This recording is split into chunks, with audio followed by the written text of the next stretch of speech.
C'est ici, en commune Boulenguera, quartier Mukuna Selil Boutaranja en ville de Butembo, où ces femmes réunies au sein de la solidarité des parents d'enfants vivant avec handicap et débilité passent leur journée avec leurs enfants.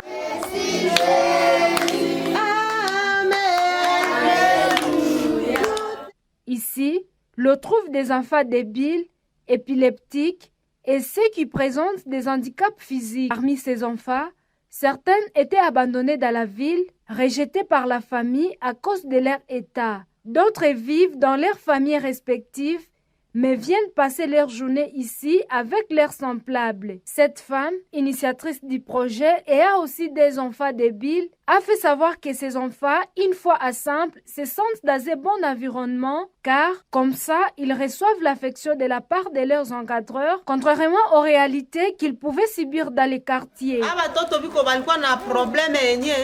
Lorsque ces enfants vivaient encore chez leurs parents dans deux quartiers, ils étaient déconsidérés. Ces enfants étaient sous-estimés. Par exemple, dans des manifestations, on leur attribuait des rôles comiques.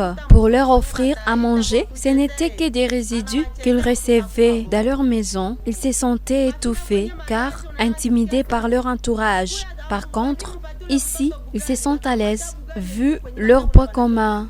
Du coup, personne n'intimide l'autre.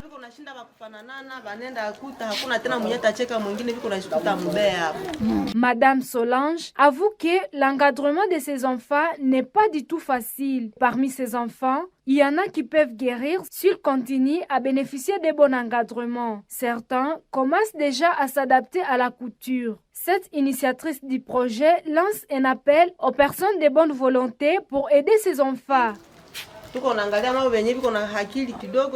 Nous sélectionnons parmi ces enfants ceux qui peuvent apprendre à travailler. Nous les initions à la coupe et couture. Toutefois, le matériel nous cause encore tort. Jusque-là, nous n'avons qu'une seule machine à coudre. Nous souhaitons en avoir 5 à vue de rapidité notre tâche.